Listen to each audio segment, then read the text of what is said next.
Tere tulemast kuulama Pärnumaa podcasti 68. osa. Mina olen Regina Jaakson ja nagu ikka salvestame Pärnu huubis.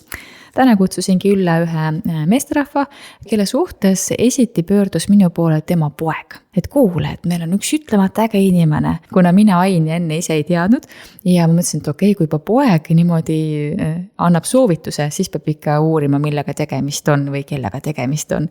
Nii et tere tulemast, Ain Järvesaar. Tere! No mis sa nüüd arvad siis sellest, et poeg niimoodi lihtsalt siin podcasti parseltas ja... No see on ikka minu jaoks natuke üllatus, et ta siukse asja tegi, et ma tean, et siin mõni aeg tagasi oli juttu, et Häädemistel on ka tore broadcast, et sinnapoole seda ma olin kuulnud, aga siia see tuli üllatusena, kui sa kirjutasid, et tulla. Oled sa juba pojaga sellel teemal rääkinud ka või? Ei, selle pojaga ei olegi. Eks siis pärast saad jutuajamise ette võtta. Nii ta on. Aga peatume vist ilmselt mitmel teemal, et nii valla juhtimine kui ka siis ammulaskmine. Alustame siis valla juhtimisest. Nagu ma aru saan, esmakordselt valla juhtimises praegu on moodi Häädemeestel kenasti kätt proovid. Kuidas praegu tundub? Praegu tundub endiselt huvitav, et olen jõudnud enam-vähem kurssi ja milles valla toimimine on. Piirkond iseenesest tuttav selles mõttes, et küll vähem tuttav on see, mis võistes siiapoole jääb. Et aga kuna kogu kooliaja olin ise Häädemeestel ja praegu vanemaka sealpool, siis sealne piirkond ja nurk on suhteliselt tuttav. Et aga ma ütleks, et see kogu valla toimimise pool on päris huvitav, et kuidas nagu hakkama saadakse, kui riigi poolt järjest pannakse kohustusi asju juurde ja ega sinna väga palju nagu finantsi poolt juurde ei anta, aga hea on näha, et Häädemeeste pool asjad toimivad ja tore seltskond koos. Kui ruttu sinult see tuli, kui sulle pakuti, et selline soov, et tuleksid, aitaksid selles osas kaasa rääkida? No eks ta natukene oli mõtlemispoolt, aga mõtlesin teistpidi, et see aeg, tavaliselt 4 aastat on see valimiste vaheb periood, et see 4 aastat ei ole nii pikk, mis ei saaks nagu selgeks ja vaadata, et ikka võiks, et ma ütleks, et suhteliselt ruttu ütlesin, et kuna ma ka natukene tausta poolt teadsin, et mis seal muud alternatiivi arvud oleks, et ega nii ta läks. Ja kui palju isaga sellel teemal räägitud on, et isa oli ju ka kunagi Häädemeestel vallavanem? No minimaalselt suhteliselt, sest algupool oli natuke juttu, aga üldse leppisime kokku, et ei hakka väga valla asju arutama, et lihtsam on. Muidugi, et ja olgem ausad, selle ajaga on ju ka nii palju muutunud vahepeal. Jah, seda küll ja ega kui ma vaatan, et see tänaseks nüüd on juba 4+ kuud oldud, et see aeg tegelikult suhteliselt kiired läinud, et aga ütleks, et mis on nagu plussi olnud ja kui ma ka riigi poolt vaatan, et nad on korraldanud kriisikursusi ja teiste omavalitsusjuhtidega, et on saanud natukene seda aimdu, et kuidas üle Eesti mujal toimetatakse, et see on ka päris huvitav kogemus olnud. Aga kuna varem ise selle sees, täitsa nagu ninapidi ei olnud, et kuivõrd see erineb sellest arusaamast, mis võiks olla valla juhtimine ja see tegelikkus nii-öelda? Ütleks, et ega seda ettekujutust tegelikult ikka nii täpselt ei olnud, sest ma arvan, et eks see ka vallati on näha, on ka väga erinev, et mis see valla juhtimine endast nagu sisaldab, et jah, mingi nagu aimdus oli, et mis need tegevused on, milline see vald on, mis see struktuur, kes seal inimestena toimetavad, et aga ütleks, et ei ole midagi väga üllatuslikku. Et tihti on see, et kui öeldakse, et keegi töötab kusagil kohalikus omavalitsuses või riigiasutuses, et siis kohe me nagu arvame, et tegemist on lihtsalt, ma ei tea, istumisega on ju teadmata üldse, mis taustsüsteem on ju. Ja nii lihtne on anda selliseid väga kiirelt tulevaid hinnanguid. Ja siis, kui nagu keegi tuleb töövarjuks kellelegi näiteks vaatab, et mis see nagu töö päriselt on, ja siis vaatab, et issand, jumal isegi teinekord ei mahu need tegemised kõik ära nädala sisse, vaid ka nädalavahetus on kaasatud, on ju ükskõik, mis kohalikust omavalitsusest me siis räägime. Et tegelikult see töömaht on päris suur. Jah, et teinekord omalegi üllatuseks, et ega sinna kalendrisse seda aega auku leida on suhteliselt nagu raske, et juba seegi, kui vaadata, et kui palju selliseid toredaid üritusi, mida omavalitsus korraldatakse ja ikka tahaks ühte teise kohta kohal ka minna, et siis kohati jah, see kalender läheb suhteliselt tihedaks, et nüüd see nädalgi tulemas on 2 Jüri jooksüüti, et neljapäeval jookseme Pätsi ausamba juurest Jõulumäele ja reedesel päeval traditsiooniliselt Äädemestele, et tuleb ka ise jooksma minna seekord jälle. Kuidas on suhe sportimisse? Selles kontekstis? Ütleks, et võiks parem olla, aga viimast otsa nii nagu ammuvõistlustelgi, et vähemalt jõudnud võistlema, et seda trenni tegemiseni ei jõua nii tihti, aga vähemalt võistlemagi jõuab, et talve poolegi, kui oli Jõulumäel, toimus suusasari, siis sai ka viimasel etapil jäi osalemata, siis sai rahvatantsijatega Nepaalis käidud, aga muidu ikka nii palju kui võimalik katsuks osaleda. Aga jutustamegi natuke ammu laskmisest, et ma arvan, me võib-olla kujutame ette, kui öeldakse ammu laskmine, et milline see relv või kuidas öeldaksegi relv, et milline see võiks välja näha, aga kui sa kirjeldaksid inimesele, kellel pole üldse taust teadmist, siis milline see on?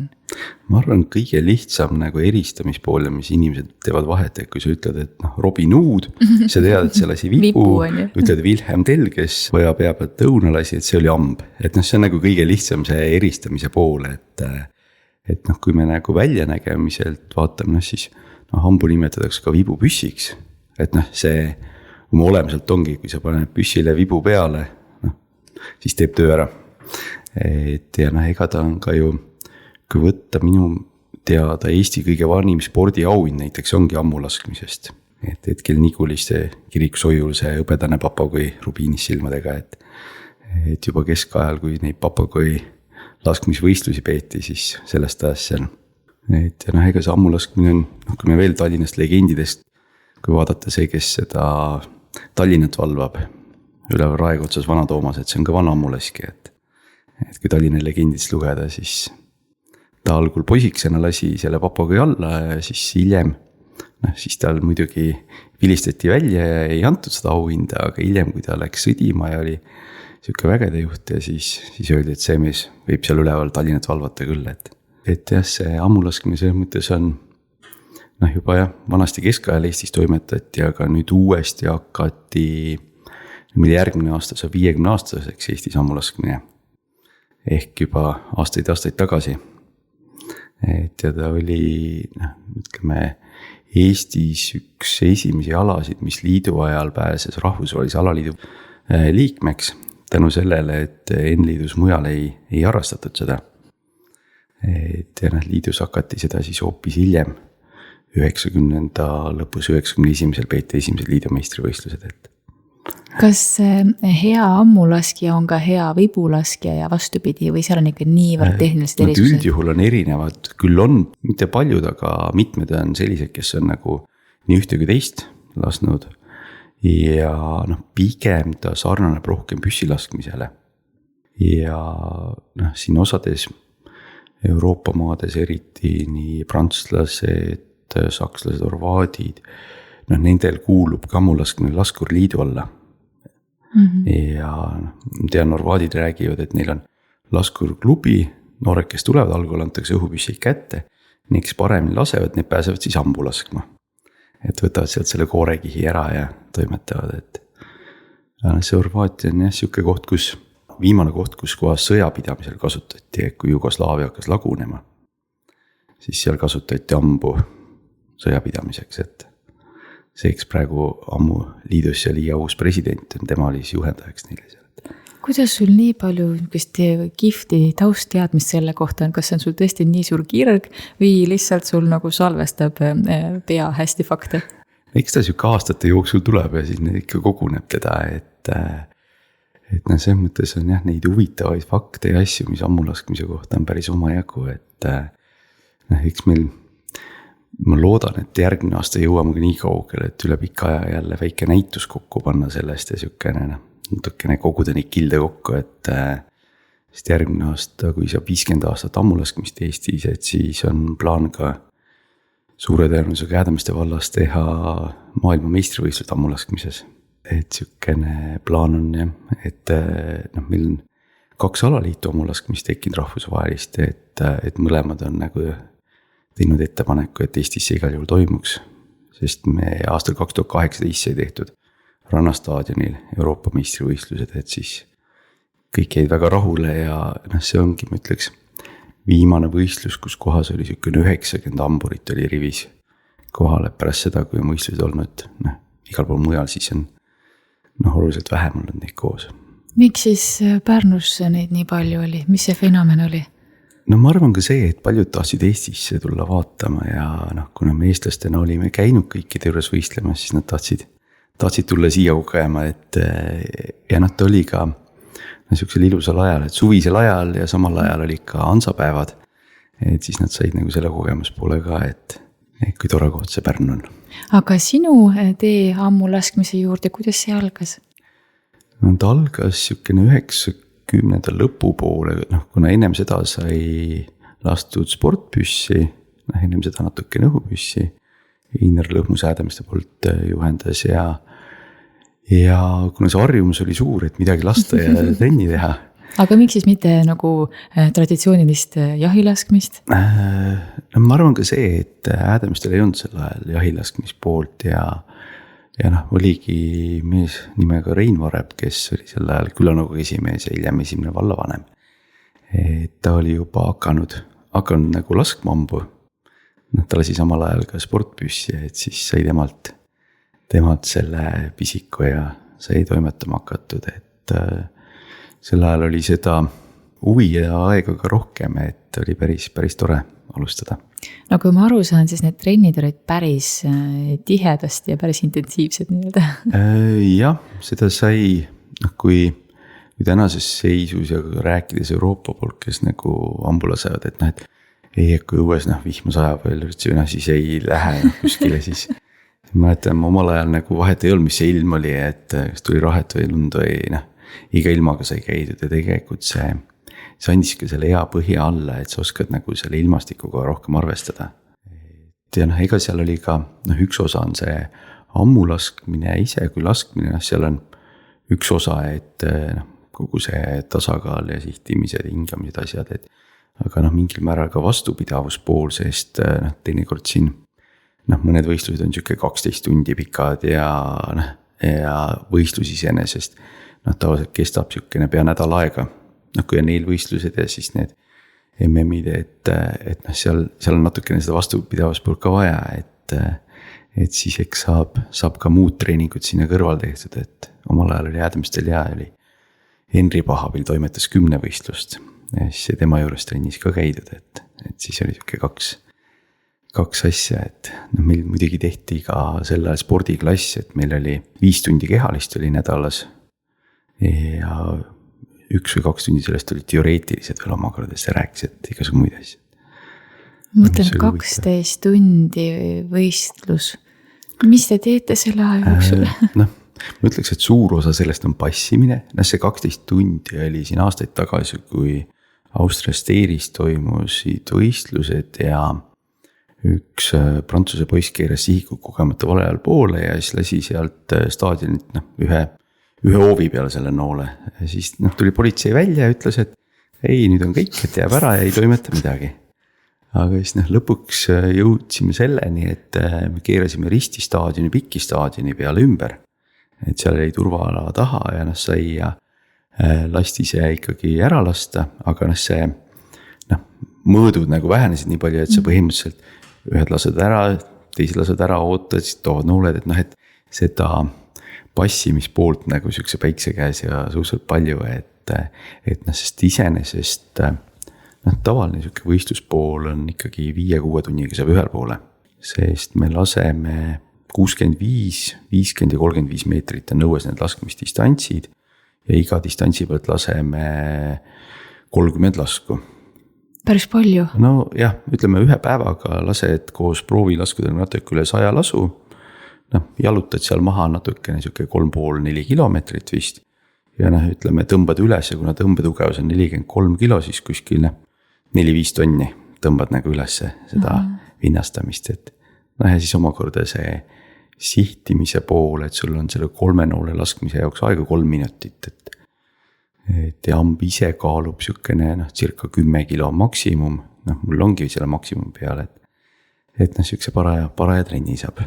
Kui palju neid erinevaid ammuliike on, kas üldse saab niimoodi öelda? Ja, ongi eraldi ka võistlusklasside need eraldi ammuliikid, et kõige rohkem Eestis me harrastame kergambu, mida öeldakse ka inglise keeles field crossbow ja peamiselt, et lastakse kuskil põllu peal siis. Siis nüüd on aastast 2013 me hakkasime Eestis ka keskaegset ammu rohkem laskma, ta ongi tehtud selline amm, mis on nagu see vanasti keskajal lasti, et tal ei ole ei sihikut peal, puust noole, et silma järgi nagu hindad ära selle ja lased, et see keskaegne amb siis, mida ma arvan päris paljudel kodus on sportammud või jahiammud, et need, millega nagu osades maades on lubatud jahipidamine, et sellega on eraldi võistlusklass ja siis on raske amb, mida on hästi palju Šveitsis ja Prantsusmaal ja sakslastel, et see, mida omal ajal Wilhelm Tell lasi, et aga raske amb on siukene, kui kergammul on 43 kilo tõmbetugevust tohib olla seal kaarel, raske ammul on siuke 80-90 kilo, et sa põhimõtteliselt kangiga vinnastad ära ja siis paned siukse lühema noole peale ja see on nagu katapult juba. No jah, et aga see on sarnaneb hästi palju siukene õhupüssi laskmisele, kus kohas ongi siuksed kostüümid seljas ja rihmadega tõmmatakse kinni ja lisaks on see, et neid lastakse kas siis staadionil või raskambu kuskil siukses tiirus, et lisaks on ka metsalaskmine kõikide, välja arvatud selle raskammuga ja see metsalaskmine otsapidi on siukene huvitav, et sa jalutadki looduses ringi ja silma järgi pead nagu ära hindama, et kui see on nagu mingi väiksem orava kujutis või jänese pool, et ju ta on siis siukene 5-15 meetrit, kui on karu, ju ta on siis kuskil 60 meetrit. Et sa silma järgi pead selle kauguse ära hindama ja siis tabama sinna piirkonda, et see on siukene mõttetegevus ka päris huvitav. Mis see tähendab, et sa siis nagu metsas jalutades näed mingisuguseid sümboleid, mille järgi sa pead siis nagu paika panema selle? Ja põhimõtteliselt küll, aga see on kaardi peale nagu ära märgitud. Nagu orienteerub nagu natukene. Ja, et seal ongi ühel päeval lastakse siukseid loomakujutise moodi, teised on siis, ongi märklehed, et ja siukse 4-5 liikmeliste puntidega jalutatakse mööda loodust ringi ja siis pärast saadaks kokku, vaadatakse, kuidas läinud, siis muudetakse jälle need kaugused ära ja tehtakse uus ring, et siin, kui me 18. aastal ühe võistluse tegime rannastaadionil, kui see võistlus sai läbi, siis läksime jõulumäele ja tegime jõulumäel selle metsalaskmise poole, et oli siuke päris huvitav. Ma mõtlen, et kui üldjuhul inimkond ikkagi teeb niipidi, et ta nagu tahab hästi palju edasi areneda, hästi palju nagu uusi asju, nagu innovatsiooni, eks ju, siis te hoopistükkis võtsite kasutusele keskaegse, et kus kohast see tuli? No ta tuli ühtepidi seda huvi poolt, et osades maades nagu, ta on ka natuke siuke traditsioonid, nad teevad siukseid keskaja, näiteks Gotlandil seal Visbis on keskaja nädal kohe ja et neid harrastajaid lihtsalt ja siis läbi selle tuli, et samuti praegu ma saan aru, rootslased ajavad, et jah, neid ampüstoleid on ka päris palju, et äkki see võiks eraldi veel distsipliinina olla, aga hetkel teda ei ole veel juurde võetud, et eks ma arvan, see nõudluse järgi on tulnud. Ja meil on Eestis kõige populaarsem kergamb. Jah. Okay.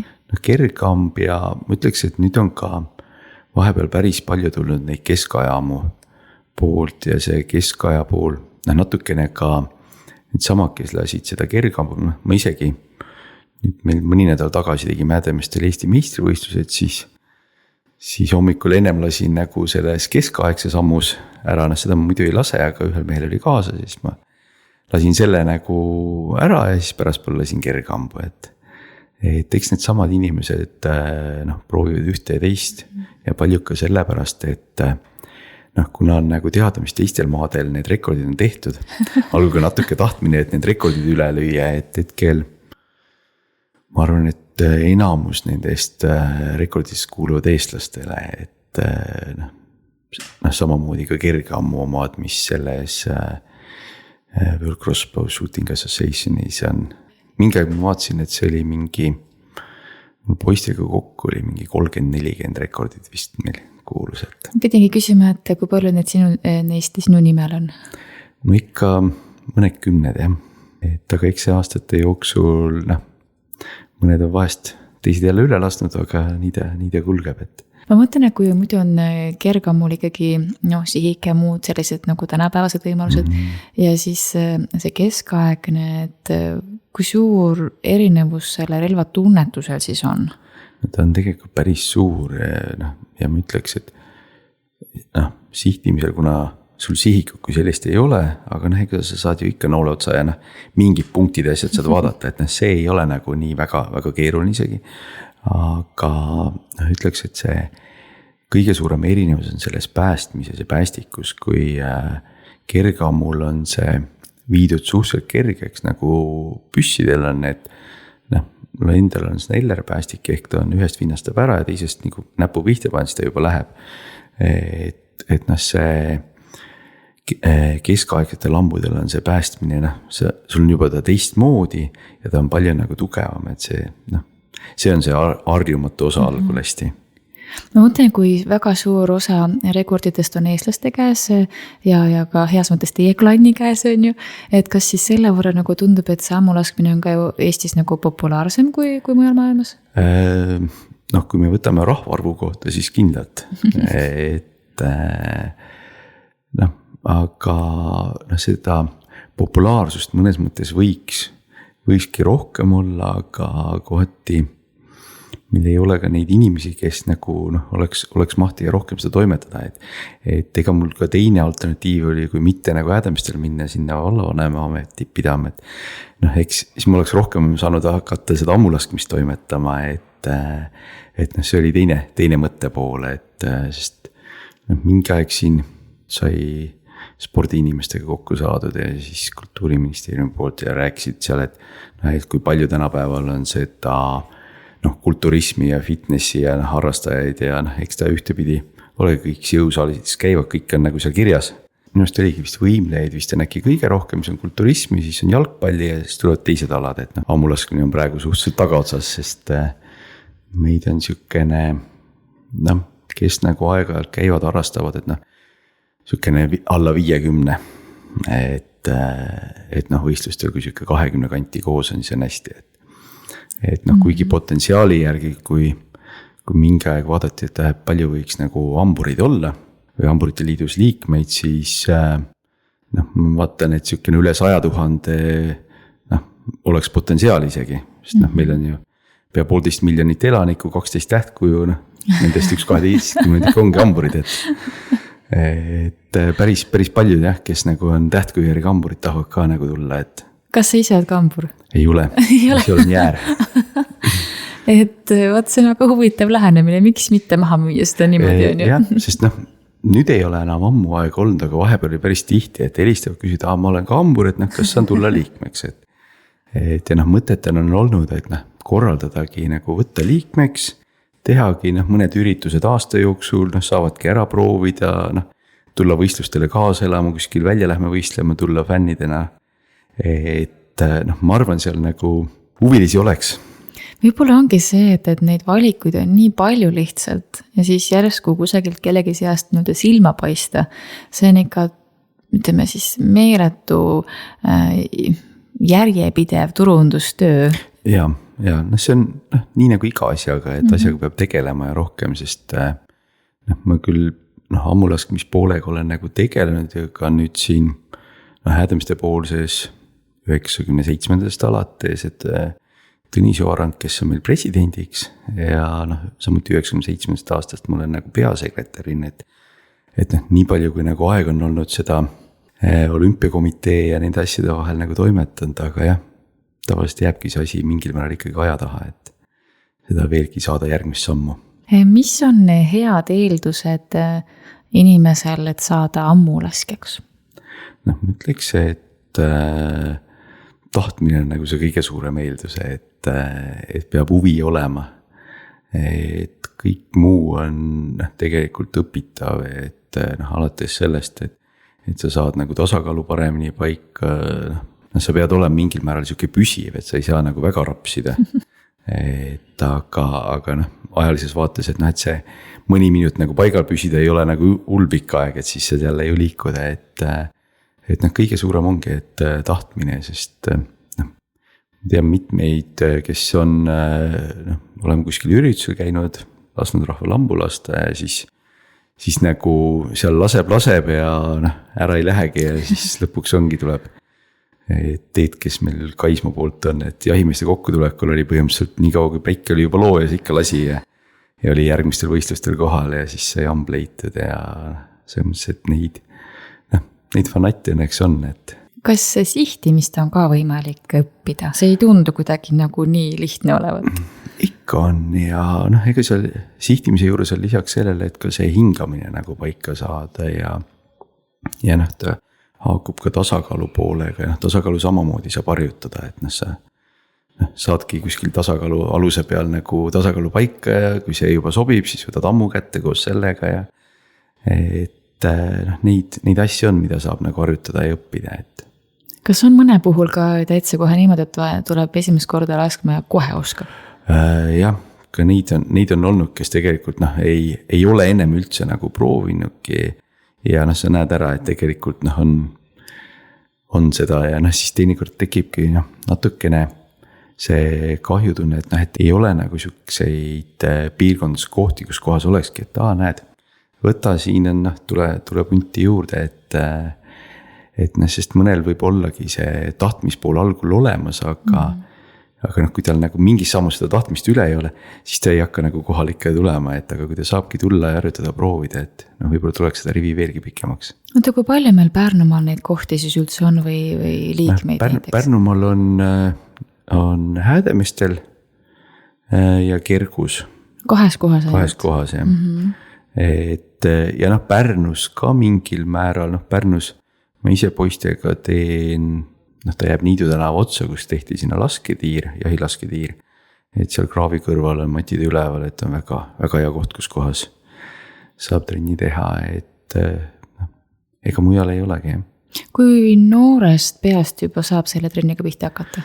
Noh, ütleme, et niimoodi proovima ja on noh, siuksed umbes noh, meetriline ikka pikkus peaks olema, et enam ammupikkune, et aga noh, kui me räägime päris, et nagu ise saaks lasta ja proovida, noh siis siukene noh, ikka koolilastest alates umbes, et nüüd siin mõni aasta oli pausi, aga see aasta sai uuesti, või noh see õppeaasta uuesti Häädemeeste kooli omad kutsusid, et saab lastel tehtud ammu ja vibu ringi, et seal on esimesest klassist alates tulevad lasevad, et ja noh, nad saavad selle tunnetuse, nad veel ei jõua nagu ise teda päris üleval hoida toimetada, aga noh, nad saavad ühtepidi ka selle erinevuse, et noh, mis on amb, mis on vibu ja saavad siukse väikse tunnetuse kätte, et noh, neist palju sealt siis pikemat aega püsima jääb, et.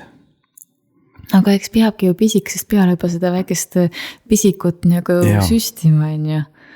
Sest et jah, ausalt öeldes üleliia palju ei liigu infot nende trennide kohta, aga see ongi see, et selleks, et trenne teha, peab ka olema inimesi, kes need trenne läbi viib. Ja, see ta ongi.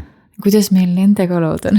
No hetkel päris treeningkutsega treenerit meil ühtegi ei ole, et noh, kus nagu siukene treeningutena toimetatakse, noh on Kergus, kuigi palju siis Häädemeestel, seal ka hetkel minu teada ainukene, kus kohas ka koolis toimub niimoodi regulaarselt korra nädalas, siis noh, Viljandi pool käivad koos, teevad treeninguid, et ja noh, Tartus mu poiss nagu läks läks õppima kehakultuuri ja siis saab vast paberitega ammulaskmistreeneriks, et seal ta vibulaskjatega koos nagu teeb ise trenni. Ja kui siinpool käib, siis teeme kampos koos.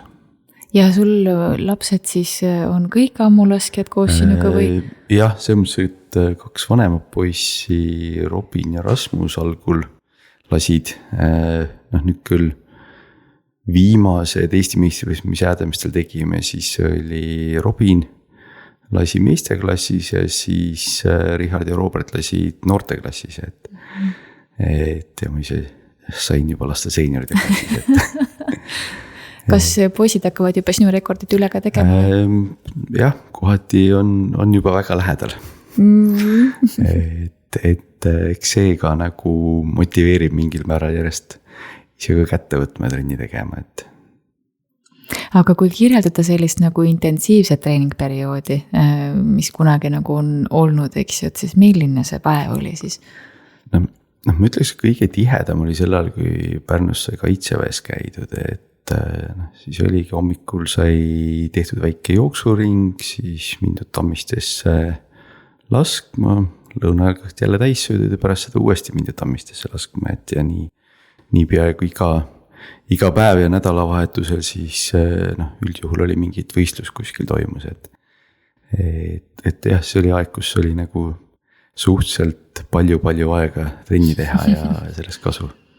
Ja see oligi profisportlase tasemel täitsa, kui mitu trenni päevas? Jah, seda küll, et ennem seda ka tegelikult keskkooli ajal siis, kui sai Häädemeestel toimetatud, et siis ka sai päris võib-olla iga päev ei jõudnud laskma, aga ikka väga tihti, et peale koolipäeva sai mindud. Aga kuidas sulle tundub ajaga, kas siis on praegu populaarsus nagu väiksemaks läinud, et see, kui ütled, et võistlused olid peaaegu iga nädala vahetus, on ju päris tihti oli siis? Seal selle iga nädala vahetuse juures meil olid siuksed omavahelised lihtsalt kokkusaamisvõistlused, et tavaliselt siuksed, kus üle Eesti ja otsapidi ka naaberriigid kohal tulevad, seda tavaliselt siuke 1 kord kuus on meil tavaliselt suve jooksul võistlused. Ja ka praegu nagu? Jah, et praegu on umbes niimoodi. 1 kord kuus? Jah, ei ole väga tihe, aga otsapidi täitsagi piisav ja seal ka kas osad on 1-päevased, osad 2-päevased võistlused, et. Aga see ongi siis niimoodi aastaringselt nagu või pigem suveperioodil. Aastaringselt me siin oleme teinud Häädemeeste spordihoones kogunemist ja niisugune kokkusaamisvõistlust, et. Ja siis, kui tullakse siin Eestimaa pinnale võistlema, kui paljud juba tulevad selle teadmisega, et ega need rekordid nagu niisid kätte ei saa või ikka püüavad veel jätkuvalt? Jah, ikka püüavad ja ka mõtlen, et siin aastaid tagasi üks Soome seenior ammulaskja oli, ma arvan, et ta nüüd lähiaastatel saab 100 vist täis. Nüüd ta enam mõned viimased aastad pole enam lasknud, aga siis ta oli juba vägagi vana mees ja lasi ja siis ta nagu, tal küll üks jalg vist oli puujalg või igal lompas teda, et käisime, aitasime tal nooled ära tuua, aga ta lasi ühe distantsi pealt veel uue isikliku rekordi Häädemeestel, et see mõttes oli nagu päris üllatus, et nagu aastakümneid nagu toimetanud jupp aega ja nii vana mees, aga et eks seal ole mitme asjaga kokku sattumine, kui see ilm juhtub hästi hea olema ja seda ikkagi ta on siuke nii looduses avatud asi, et kuidas sellega juhtub, et mis veel näitena siin 18. aastal, kui me Pärnus EM-i tegime, siis me lasime seal rannastaadionil ja kuna vahepeal oli seal jalgpallifinaalid, siis me tegime päeva peal vahepeal pausi ja viimase 65 meetrit lasime prosektorite valgel, väike oli juba looja läinud. Ja siis lasti nii kõva 65 meetri maailma rekord meesteklassis, mis siiamaani pole keegi sinna lähedalegi saanud. Mis see siis on? 300 võimalikus 293 silma ehk 7 noolt olid nagu 10 möödas või üks oli vist isegi 8 ka, et ikka väga hästi. Aga Domagoj, kes see Horvaat lasi selle, selgus, et ta ikkagi siuke üle poole aasta tegi selle jaoks ekstra trenni. Oligi, iga õhtu panigi prosektorid tööle, ta teadis, et see nagu sel ajal toimub ja see nagu ka aitas ja nad hakkasid pärast seda Horvaadis tegema ühe võistluse aastas, et kus nad lasavadki prosektorite valgel, et see on ka siukene huvitav. aga järgmine siis suurem võistlus, nagu ma aru saan, ikkagi on plaanis järgmisel aastal Hädemestel, vähemalt praegu on plaanis. Jah, asukoht ongi veel täpselt nagu kinnitamisel, et ja aega aga suure tõenäosusega tuleb see lähiajal lukku ära saada. Mis on ammulaskmise juures see, mis sinul silma jätkuvalt särama paneb? Kui sa seda oled juba nii kaua harrastanud, eks ju, sul on juba kõiksugu tiitlid, rekordid kõik olemas on, aga sa jätkuvalt räägid niimoodi, et silmad põlevad on ju. Mõtleks see seltskond, kes seal on, Eestis ega see kogukond ei ole väga suur, kõik teada hea, et osad nagu leiavad nagu kamraade juurde ja saab suuremaks rivi ja kui sa lähed rahvusvahelistele võistlustele, siis niisugune üle poole on sarnaselt, et kes on aastakümneid juba olnud, et sa tegelikult saadki selle kogukonnaga niisugune korra 2 aastas kokku ja siis ja nüüd ka eelmine aasta see rahvusvaheline alaliit, mis meil on IAU, kus kohas on eraldi tehniline komisjon, et siis kutsuti sinna või valiti komisjoni liikmeks, et nüüd me hakkame nagu neid 2 alaliidu reeglid omavahel ühtlustama, sest meil on plaan uuesti need 2 alaliitu kokku tagasi panna. Aastal 2003 moodustati teine kõrvale. Kui tavapärane selline see on, et on mitu alaliitu? Ta on ühtepidi väga siuke segadust tekitav, neid alasid on teisi ka, meil on rohkem riigi tasandil või olümpiakomitee vaatab, aga kumb siis see nagu päris on.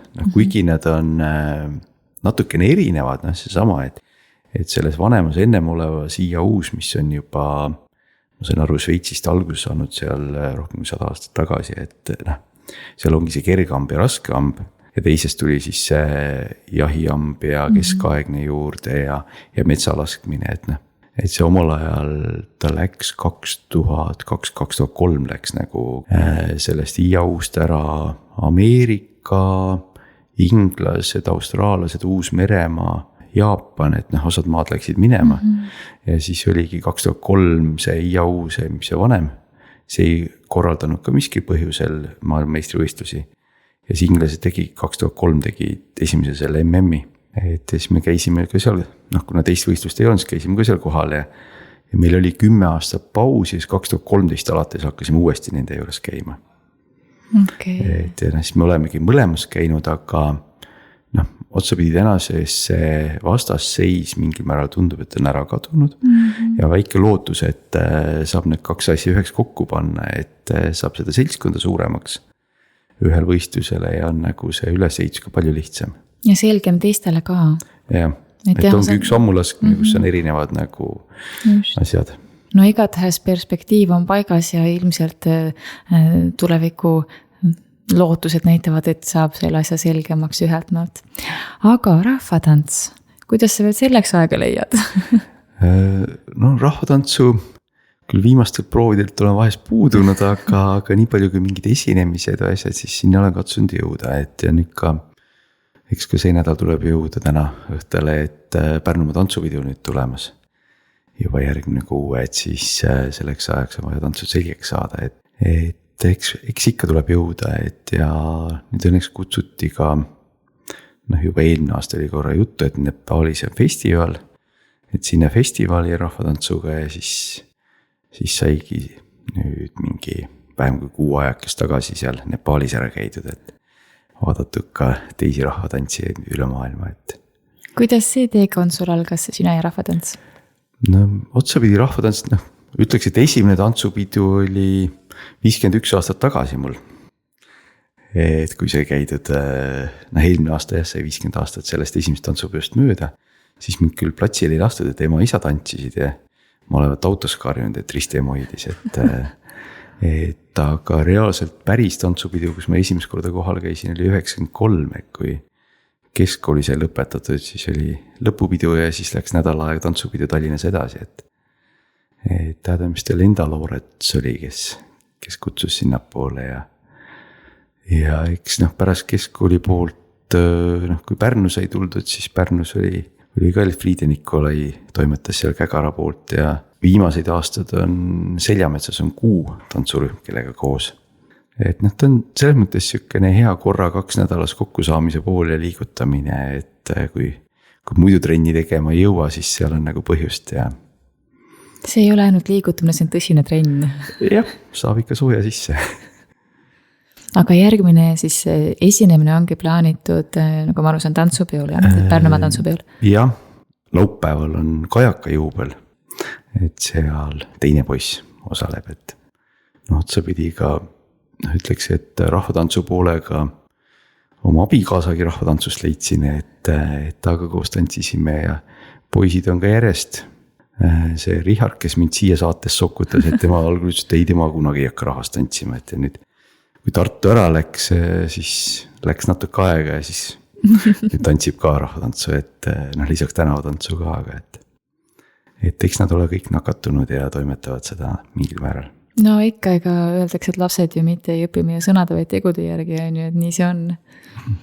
Aga igatahes aeg on sealmaal, et tasapisi võtame tänase jutuajamise kokku. Aitäh, et sa valgustasid ammulaskmise maailma nii palju, sest et minul see taustsüsteem täielikult puudus. Ja võib-olla mõnel kuulajal oli ka huvitav teada saada, et siuksed vahvad faktid ja miks mitte, täitsa Pärnumaal võimalik harrastada ka. Ja üks koht, kus kohas ma arvan, et saab lähiajal proovida, on iga aastal jõulumäel toimetada, kas oli Pärnumaa liigub või mis see päev on, ma arvan, see paistab välja. Et me oleme aastaid seal käinud ja tavaliselt see järjekord on päris küll pikuke, kus rahvas ootab, aga kel huvi tulla ja proovida, siis tulge ka kohale. No võtame sellega kokku, suur aitäh sulle, Ain, jõudu tööle! Aitäh!